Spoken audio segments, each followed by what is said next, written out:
Dalam sebuah riwayat diceritakan bahwa Nabi Muhammad Shallallahu Alaihi Wasallam semasa hidupnya selalu mempercepat langkahnya ketika melalui kota ini. Bahkan Nabi Shallallahu Alaihi Wasallam tidak pernah menoleh ke kanan atau kiri. Selain itu, Ibnu Battuta juga pernah menceritakan adanya rombongan karavan yang enggan berhenti di Madain Saleh. Konon, keengganan ini disebabkan karena Madain Saleh merupakan kota yang terkutuk. Orang-orang Arab menyebutnya sebagai markas jin yang harus dijauhi. Jika terpaksa harus ke tempat tersebut, maka seorang muslim harus melewatinya secepat mungkin dalam keadaan menangis dan takut akan murka Allah Subhanahu wa Ta'ala. Namun, saat ini pemerintah Arab Saudi membangun kota ini menjadi tempat wisata sejarah. Tentunya, hal ini bertentangan dengan apa yang disabdakan Nabi Shallallahu Alaihi Wasallam. Lalu bagaimanakah kisah sejarah masa lalu tentang kota ini?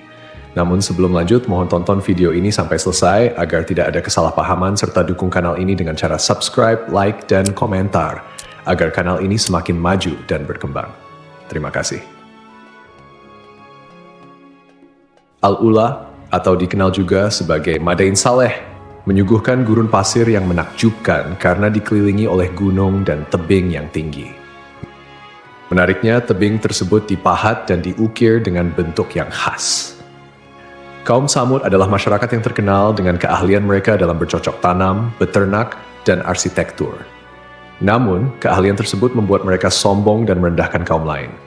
Gaya hidup mereka dipenuhi kemaksiatan seperti mabuk-mabukan, berzina, dan berfoya-foya. Melihat penyimpangan ini, Allah Subhanahu wa Ta'ala mengutus Nabi Saleh alaihi salam untuk mengajak mereka kembali ke jalan yang benar. Nabi Saleh menyeru, "Hai kaumku, sembahlah Allah. Sekali-kali tidak ada bagimu Tuhan selain Dia. Dia telah menciptakan kamu dari bumi dan menjadikan kamu pemakmurnya. Karena itu, mohonlah ampunannya, kemudian bertobatlah kepadanya. Sesungguhnya Tuhanku amat dekat rahmatnya dan memperkenankan doa hambanya." Namun, seruan Nabi Saleh ditolak oleh sebagian besar kaum Tsamud, terutama orang-orang kaya dan berkedudukan tinggi. Mereka berkata, "Hai Saleh, sesungguhnya kamu sebelum ini adalah seorang di antara kami yang kami harapkan. Apakah kamu melarang kami untuk menyembah apa yang disembah oleh bapak-bapak kami? Sesungguhnya kami ragu dan khawatir terhadap agama yang kamu serukan kepada kami." Suatu ketika kaum Tsamud berkumpul di suatu tempat, lalu Nabi Saleh mendatangi mereka, menyeru mereka kepada Allah, mengingatkan, memberi nasihat, dan menyampaikan perintah kepada mereka. Namun mereka menantang Nabi Saleh, "Jika engkau bisa mengeluarkan seekor unta betina bunting dengan ciri seperti ini dan itu dari batu besar ini," mereka menunjuk batu besar di sana dan menyebutkan sejumlah ciri yang mereka inginkan. Nabi Saleh kemudian berkata kepada mereka, "Bagaimana menurut kalian jika aku penuhi permintaan seperti yang kalian inginkan? Apakah kalian mau beriman kepada kebenaran yang aku sampaikan dan mempercayai risalah yang diutuskan kepadaku?" Mereka menjawab, "Ya." Nabi Saleh kemudian mengambil perjanjian mereka atas hal itu. Setelah itu, Nabi Saleh menghampiri tempat salat lalu salat kepada Allah Subhanahu wa Ta'ala sebagaimana yang Dia takdirkan untuknya. Setelah itu, ia memanjatkan doa kepada Allah Subhanahu wa Ta'ala agar permintaan mereka dikabulkan. Allah Subhanahu wa Ta'ala kemudian memerintahkan bongkahan batu besar tersebut untuk mengeluarkan seekor unta besar dan bunting dengan ciri-ciri tepat seperti yang mereka inginkan. Saat melihat mukjizat itu dengan mata kepala sendiri, mereka menyaksikan suatu hal besar, kuasa nyata, bukti jelas, dan terang. Banyak di antara mereka yang beriman, namun sebagian besar tetap kafir, tersesat, dan membangkang. Karena itu Allah Subhanahu wa Ta'ala berfirman, "Tetapi mereka menganiaya unta betina itu, yaitu mereka mengingkarinya." Sebagian besar di antara mereka enggan mengikuti kebenaran meskipun telah melihat mukjizat tersebut. Di antara tokoh yang menyatakan beriman adalah Junda bin Amr bin Muhallah bin Labid bin Jawas. Ia termasuk salah seorang pemimpin kaum Tsamud yang tetap berpegang teguh pada Islam. Yang menghalangi lainnya untuk beriman adalah Zu'ab bin Labid, Habab si pemilik berhala-berhala kaum Tsamud, Rabab bin Sya'ar bin Jalmus. Junda mengajak saudara sepupunya Syihab yang juga seorang pemuka kaum Tsamud untuk masuk Islam. Syihab bermaksud untuk masuk Islam, tetapi dihalang-halangi oleh para pembesar Tsamud yang masih kafir. Akhirnya, Syihab kembali ke barisan orang-orang kafir. Karena itu, Nabi Saleh berkata kepada mereka, "Ini seekor unta betina dari Allah. menyandarkan unta tersebut kepada Allah sebagai bentuk kemuliaan dan keagungan, sebagaimana istilah Baitullah atau Abdullah, sebagai mukjizat untukmu, yaitu sebagai bukti kebenaran ajaran yang aku sampaikan kepada kalian. Biarkanlah ia makan di bumi Allah, janganlah disakiti, nanti akibatnya kamu akan mendapatkan siksaan yang pedih. Quran Surat Al-A'raf ayat 73. Pada mulanya, mereka menyepakati bahwa unta tersebut boleh berada di tengah-tengah mereka, memakan rerumputan dimanapun dalam kawasan mereka, dan mendatangi air pada hari-hari tertentu. Ketika unta itu datang ke tempat minum, ia meminum air sumur kaum Tsamud selama sehari penuh, sementara kaum Tsamud menunda keperluan air mereka hingga hari berikutnya. Mereka meminum air susu unta tersebut hingga kebutuhan mereka terpenuhi. Karena itu, Nabi Syalih berkata, ini seekor unta betina yang berhak mendapatkan giliran minum, dan kamu juga berhak mendapatkan giliran minum pada hari yang ditentukan. Quran Surat Asy-Syu'ara ayat 155. Setelah situasi ini berlangsung cukup lama, para tokoh kaum Tsamud akhirnya berkumpul dan mencapai kesepakatan untuk menyembelih unta tersebut. Mereka merasa terganggu dan ingin leluasa memenuhi kebutuhan air mereka.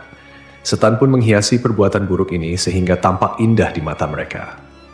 Eksekutor penyembelihan unta ini adalah Qidar bin Salif bin Junda, seorang pemimpin kaum Tsamud. Ia digambarkan berkulit merah bercampur biru dan abu-abu.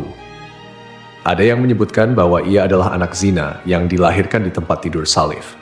Salif sendiri adalah anak seseorang bernama Syaiban. Aksi ini dilakukan atas kesepakatan seluruh kaum Tsamud. Karena itu, tindakan ini dikaitkan dengan mereka semua. Ibnu Jarir dan ulama tafsir lainnya menyebutkan bahwa ada dua wanita dari kaum Tsamud yang berperan dalam rencana ini. Salah satunya adalah Syaduk binti Mahya bin Zuhair bin Mukhtar, seorang wanita terhormat dan ditaati.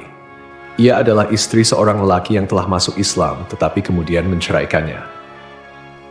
Syaduk kemudian memanggil saudara sepupunya Mashraq bin Mahraj bin Mahya dan menawarkan dirinya jika Mashraq bersedia menyembelih unta tersebut. Wanita lainnya adalah Unaizah binti Gunaim bin Majlas yang memiliki kunyah Ummu Ganamah. Ia adalah wanita tua yang kafir. Unaizah memiliki beberapa anak perempuan dari suaminya, Zuab bin Amr, salah seorang pembesar kaum Tsamud. Ia menawarkan 4 putrinya kepada Qidar bin Salif jika ia bersedia menyembelih unta tersebut, dan Qidar dipersilakan memilih salah satu dari putrinya. Akhirnya kedua pemuda ini, Mashraq dan Qidar, bergerak untuk melaksanakan rencana tersebut. Berita ini segera menyebar di kalangan kaum Tsamud. Ada 7 orang lain yang menerima ajakan untuk menyembelih unta tersebut, sehingga jumlah total mereka menjadi 9 orang. Mereka inilah yang disebutkan dalam firman Allah Subhanahu wa Ta'ala. Dan adalah di kota itu 9 orang laki-laki yang membuat kerusakan di muka bumi, dan mereka tidak berbuat kebaikan. Quran Surat An-Naml ayat 48. Mereka membujuk kabilah lain untuk mendukung rencana tersebut, dan akhirnya semuanya pergi untuk mengintai unta itu. Saat unta meninggalkan tempat air, Mashraq memasang perangkap dan memanahnya. Setelah itu, ia menikam kedua lambung unta tersebut untuk mendorong rekan-rekannya melakukan serangan. Qidar menebaskan pedang ke arah unta tersebut tepat mengenai urat pada bagian keting belakang kaki. Akibatnya, unta itu tersungkur ke tanah dan mengeluarkan suara keras. Dari perutnya, janin yang sedang dikandungnya pun keluar. Diriwayatkan bahwa saat mereka menyembelih unta, orang pertama yang menyerang adalah Qidar bin Salif. Semoga laknat Allah atasnya. Qidar menyembelih unta itu hingga jatuh tersungkur. Lalu yang lainnya menyerang dengan pedang dan memotong-motong tubuh unta tersebut. Ketika anak unta melihat kejadian itu, ia melarikan diri, naik ke atas gunung, dan mengeluarkan suara keras sebanyak 3 kali.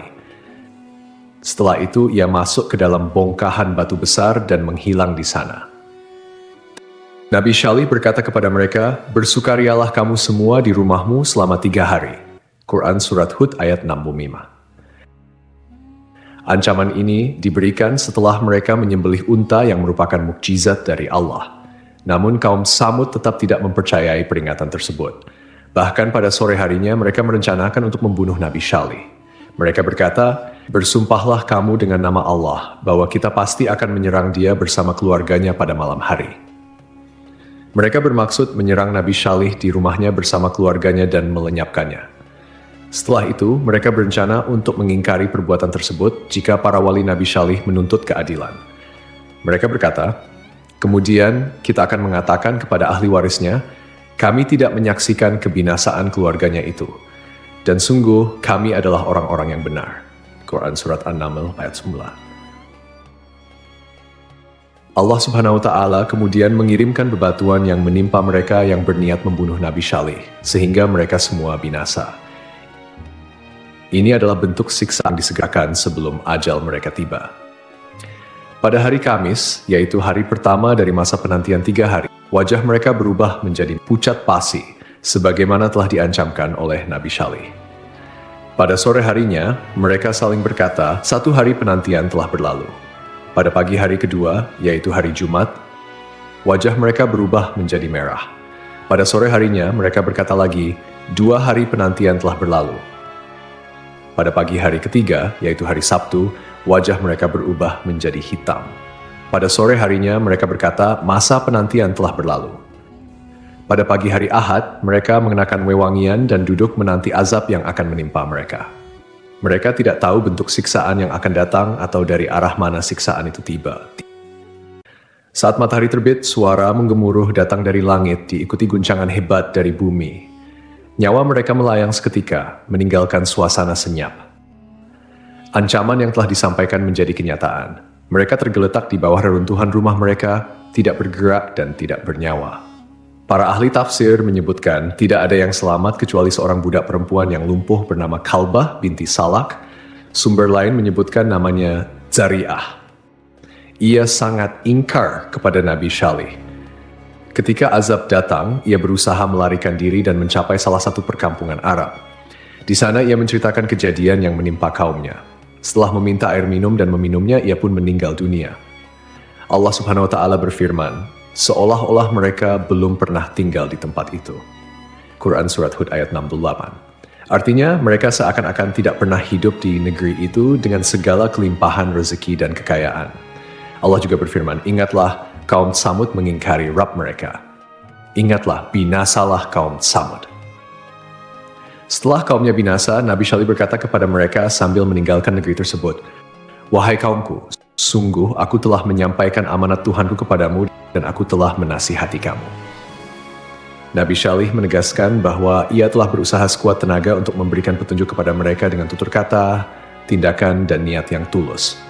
Namun, kaum Tsamud menolak kebenaran dan tidak menyukai orang yang memberikan nasihat. Menurut salah satu riwayat, Nabi Syalih pindah ke Tanah Haram dan tinggal di sana hingga wafat. Profesor di Departemen Arkeologi Universitas Raja Saud, Ahmad Muhammad Al-Abudi, menuturkan bahwa kaum pertama yang menempati wilayah Al-Ula adalah kaum Tsamud, yang kemudian diikuti oleh bangsa Nabatean. Al-Abudi sendiri telah menghabiskan waktu lebih dari 14 tahun untuk meneliti situs-situs tersebut, dan penelitiannya sering dikutip oleh berbagai media, termasuk Al-Arabiya. Meskipun kaum Tsamud telah menerima azab yang sangat menyedihkan karena menolak peringatan dari Nabi Syalih alaihi salam, mereka ternyata memiliki keahlian yang luar biasa dalam bidang pertukangan, khususnya dalam hal ukiran dan pahat memahat batu. Salah satu bukti dari kemahiran kaum Tsamud dalam mengukir ditemukan oleh arkeolog yang mengkaji sejarah kaum Nabi Hud alaihi salam dan kaum Tsamud di Arabia Selatan, Brian Doe. Ia menyatakan bahwa kaum Tsamud dikenal melalui berbagai tulisan dan pahatan pada dinding batu yang mereka tinggalkan. Tulisan-tulisan ini secara grafis memiliki kemiripan dengan huruf-huruf Semitik yang dikenal dengan sebutan Tamudik. Banyak dari tulisan-tulisan ini ditemukan di wilayah Arabia Selatan hingga ke kawasan Hijaz. Selain itu, para arkeolog juga berhasil menemukan sejumlah batu karang yang merupakan peninggalan budaya kaum Tsamud. Penemuan ini tersebar di berbagai tempat seperti pegunungan dan lembah-lembah di wilayah Arabia Selatan dan Tengah, termasuk di Gunung Atlab, serta berbagai artefak seperti tembikar yang menggambarkan kecanggihan teknik pembuatan barang-barang mereka. Karena keterampilan dan kepandaian mereka, ukir jadikan komoditas perdagangan dengan komunitas lain. Sebagian dari ukiran tersebut juga digunakan sebagai dekorasi di rumah-rumah mereka. Kaum Tsamud juga dikenal memproduksi barang pecah belah seperti tembikar dengan desain unik dan nilai seni yang tinggi. Selain itu, mereka juga memperdagangkan kemenyan dan rempah-rempah yang memberikan mereka kekayaan yang memungkinkan mereka membangun istana, rumah yang dipahat dari batu, serta makam-makam yang terletak pada tebing-tebing karang.